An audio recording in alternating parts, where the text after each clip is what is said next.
Bonjour à tous, je m'appelle Myriam et je suis très heureuse de vous retrouver sur l'île Bleue. Depuis plusieurs mois, on nous bassine avec la pandémie de Covid-19 comme si une peste avait tué des millions de gens et que la menace était partout. On compte les morts comme jamais. On peut se demander pourquoi. On n'a jamais tenu des comptes quotidiens aussi précis, scandés dans la presse, pour les morts du cancer ou de la grippe. Est-ce qu'on ne serait pas en train d'exagérer? On vit quand même une grande aberration. Au moment où je vous parle, on est de nouveau confinés. Jusqu'à quand? On ne sait pas, hein, janvier, mars, bon. C'est l'improvisation générale. On est d'accord qu'une épidémie, c'est quand même le truc le plus imprévisible qui soit. Bon, ben, en juillet, on sera tiré d'affaire, c'est sûr, c'est le président qui l'a dit, on aura vaincu le virus. Bon. Mais d'ici là, il faut être sérieux et bien obéir. J'en viens au fait. Là, on est en novembre, on a passé la Toussaint, Halloween, et avec cette interminable crise de la Covid-19, c'est plus que jamais d'actualité pour l'île Bleue de vous parler d'un sujet qui est évoqué de fait par la révélation d'Arès, c'est le sujet de la mort. Hein. Bon, je veux quand même pas casser l'ambiance, mais enfin oui, on va tous y passer un jour, hein, parce qu'on est quand même mortels. Ce qu'on vit actuellement, ça soulève des interrogations sur la valeur de la vie, de l'existence, parce que finalement, on peut vacciner, on peut guérir, prolonger la vie des humains. D'accord, ok, mais dans quel but? Pourquoi faire?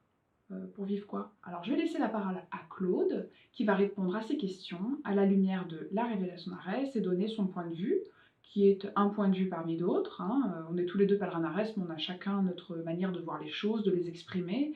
Et c'est en ça que c'est intéressant et qu'on est complémentaires. Et puis on se retrouve juste après. Bonjour. Je dois vous parler d'un sujet grave, la mort, puisque nous sommes encore un peu dans les temps de la Toussaint, et puis aussi parce qu'elle est très omniprésente en ce moment dans les médias. Sujet pour lequel je ne suis pas plus qualifié qu'un autre sur le phénomène lui-même. N'a-t-on pas coutume de dire que personne n'en est revenu? Mais je peux parler de la vie qui permet de dépasser la peur de la mort et d'espérer un sort favorable de l'autre côté. Cette vie, c'est la vie spirituelle. J'ai dit tout à l'heure que on avait coutume de dire que personne n'en était revenu, mais est-ce bien certain? Parce qu'il existe tout de même un cas extrêmement célèbre de retour de la mort. Et ce n'était pas une EMI, une expérience de mort imminente, puisqu'on l'avait enterré. Ce cas, c'est celui de Jésus. Alors, oui, le christianisme d'Église a fait de Jésus un Dieu qui s'est fait homme. D'ailleurs, réfléchissez au fait qu'à ce moment-là, sa résurrection n'a pas tellement d'intérêt, parce qu'un Dieu qui se ressuscite. Mais si vous retournez les choses, et si vous en faites un homme qui s'est refait Dieu, alors sa résurrection prend une portée tout à fait extraordinaire, parce que ça veut dire que la victoire sur la mort, elle est possible, aussi pour chacun de nous, qu'elle est ici.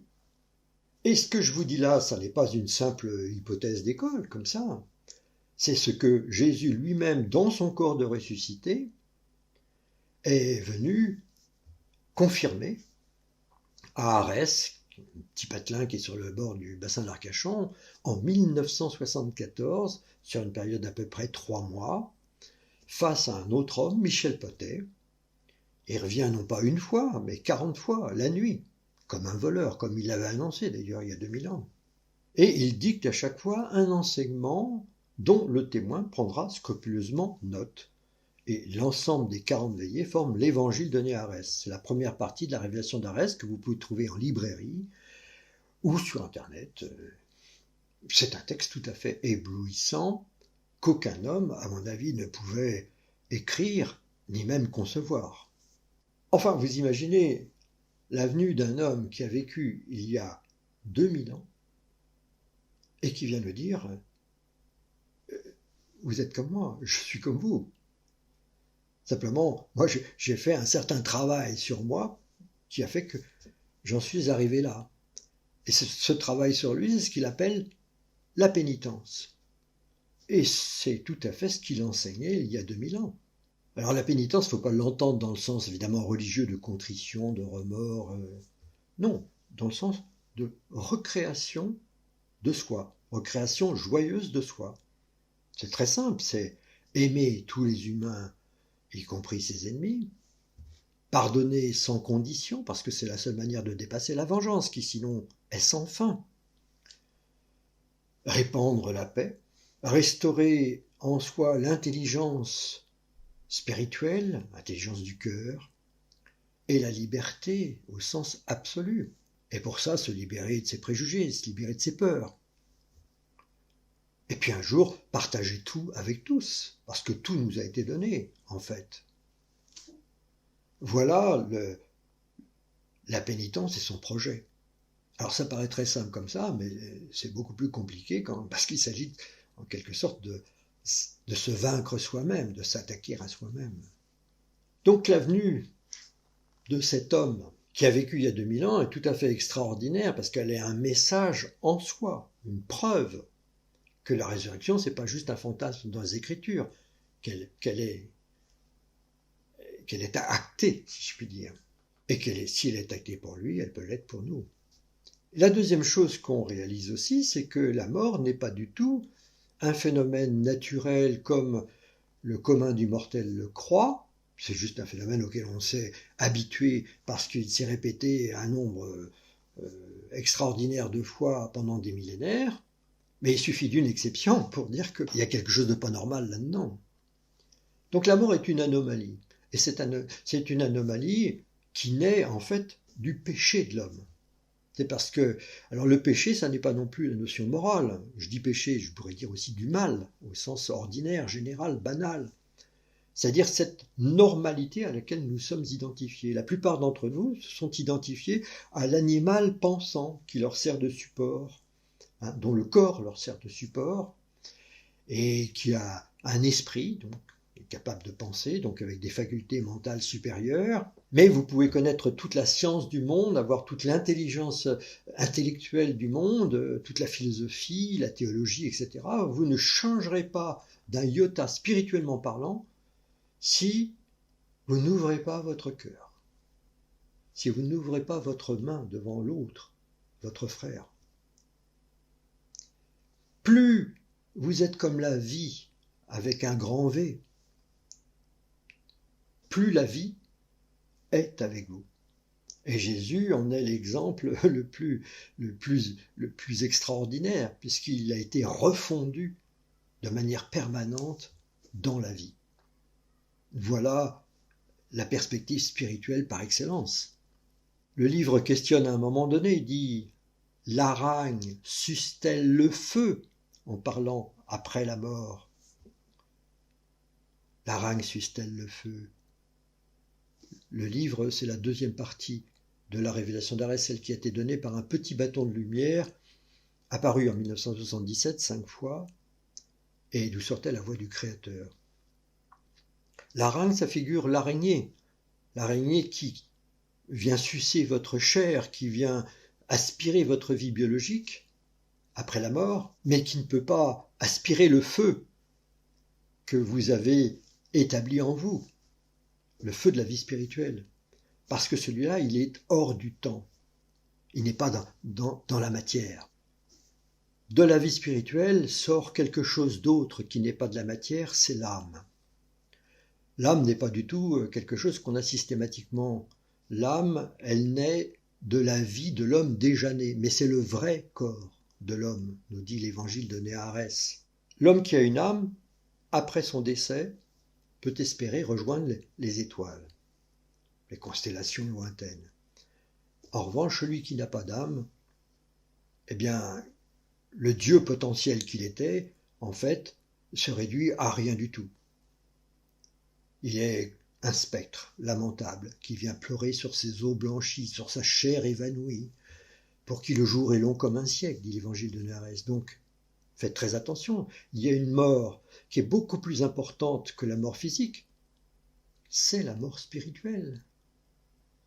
Et c'est ça le problème numéro un, la mort spirituelle de notre monde.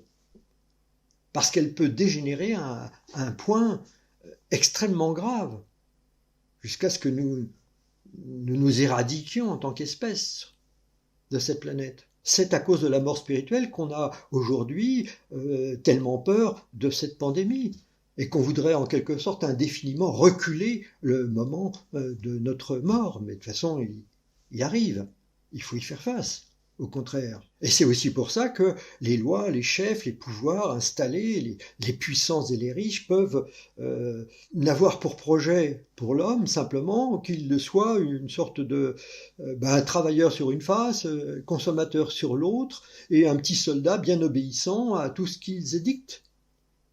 Voilà la situation. Mais quelle perspective lamentable! Quel manque d'idéal! Ça, c'est la mort, la vraie mort. Alors il faut se réveiller, il faut réveiller la vie en soi. Et il faut en faire un projet. Il y a un projet collectif. Et c'est ça le projet des pèlerins d'Arès. Réveiller la vie par la pénitence, le grand vaccin qu'on peut tous s'inoculer, dont on a tous les ingrédients ici au fond de nous. Parce que nous sommes, chacun d'entre nous, image et ressemblance du Créateur. Nous avons 5 dons divins, l'amour, l'individualité, la créativité, la parole et la liberté. Et ces dons, nous les utilisons de la mauvaise façon actuelle, de façon arbitraire. Nous pouvons les réorienter et les utiliser dans le sens du bien. Que montre le prophète Michel Potem? Voilà le projet des pèlerins d'Arès. Il y a une phrase tout à fait étonnante dans la révélation, dans l'évangile donné à Arès, c'est la suivante à ce sujet. La vie est courte. Le bonheur, avec un B majuscule, ne se mesure pas en années, mais en éternité. Et je terminerai sur ces mots. Merci de m'avoir écouté. Bon, vous êtes toujours là? Tant mieux. Alors, après un tel témoignage, on pourrait se poser la question, voilà, mais maintenant, qu'est-ce qu'on fait?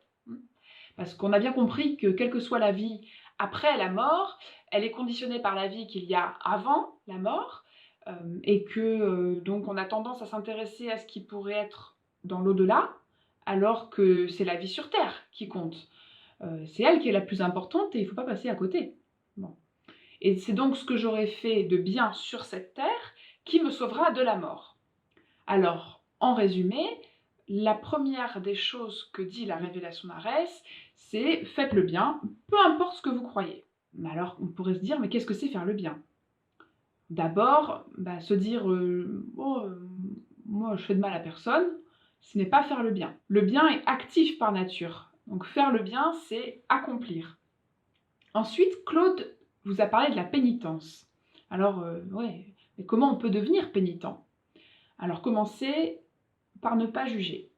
Parce que personne n'est parfait. On est tous capables de faire le meilleur comme le pire. Et si on ne commet pas le pire, c'est parce qu'on résiste et aussi parce qu'on n'a pas été en situation de flancher. Comme disait Jésus, regarde d'abord la poutre qui est dans ton œil, et alors tu verras clair pour ôter la paille qui est dans l'œil de ton frère. Il disait aussi, aime ton prochain comme toi-même. Et c'est par ces bases-là qu'on rentre dans une certaine sérénité. C'est vraiment le début pour la pénitence. Ensuite, libérez-vous de vos préjugés et de vos peurs. N'ayez pas peur de refuser de mentir. N'ayez pas peur des convenances. Ne cherchez pas à plaire. Osez être une personne de bien, tout simplement. Ce monde où l'intelligence refuse souvent ce qui vient du cœur n'est pas enviable. Mieux vaut pour vous qu'on vous prenne pour un trop bon, trop con, que pour un mec à qui on la fait pas, parce que moi je suis pas un con. Parce que Bourvil a quand même bien montré que c'est celui qu'on croit corneau qui montre la plus belle intelligence, c'est-à-dire celle qui vient du cœur. Et enfin, ne mettez pas trop de confiance dans votre capacité intellectuelle, ni vos connaissances, ni même dans la science. Claude nous a parlé tout à l'heure des limites de la science, parce que nul ne peut prétendre avoir tout compris, tout maîtriser, tout savoir de la vie, des comportements humains. en fait, on ne sait rien, ou alors vraiment pas grand-chose. Donc l'humilité, c'est la base de tout. C'est quand on est trop sûr de soi qu'on se plante. Donc la pénitence, c'est à la fois simple et compliqué. Simple parce qu'il suffit de faire le bien et que c'est accessible à tous. Et ce qui est compliqué, et même parfois difficile, c'est de l'appliquer au quotidien, parce qu'on a le réflexe de la facilité, hein. Le mal est devenu tellement courant qu'on ne le voit même plus. Ce qui est difficile dans la pénitence, c'est de se dépasser, de chercher la solution par le bien, la petite ouverture, alors qu'on a en face de soi la grande porte de la facilité et donc du mal. Claude vous a parlé de Jésus ressuscité tout à l'heure, ressuscité de chair et d'os, qui était revenu parler dans le village d'Arès. Et c'est parce que Jésus était un grand pénitent de son vivant, qu'il a atteint une certaine forme de perfection de la pénitence, qu'il en est arrivé à retrouver l'image et ressemblance du Créateur, hein, qui est accessible parce qu'on a au fond de nous tous une étincelle d'éternité. C'est qu'en fait le péché, le mal, ont engendré la souffrance, la maladie et la mort. Alors il faut comprendre que c'est le bien qui peut renverser ce schéma. C'est alors par la volonté de faire le bien, de se changer profondément en bien, en décidant de notre destin, qu'on va passer de mortel à immortel, et donc on peut vaincre la mort. Il suffit juste de se changer en bien. On est tous des Christ potentiels parce qu'on a l'éternel en nous. Ne perdons pas de vue ça. C'est au fond de nous. Alors, finalement, ne vivez pas dans la peur de mourir. Soyez bons et tout ira bien. Si vous avez regardé cette vidéo jusqu'à maintenant, c'est peut-être parce que ce qu'on vous a dit vous a touché, a résonné en vous. Si tel est le cas, je vous invite à lire la Révélation d'Arès, si ce n'est pas déjà fait, et à nous rejoindre. On a besoin de toutes les personnes qui font le bien, de toutes les bonnes volontés pour changer ce monde, qui en a cruellement besoin. C'est plus urgent que jamais. On a besoin de vous. Je vous embrasse, je vous serre sur mon cœur, chers visionneurs, connus ou inconnus, et j'espère vous revoir bientôt.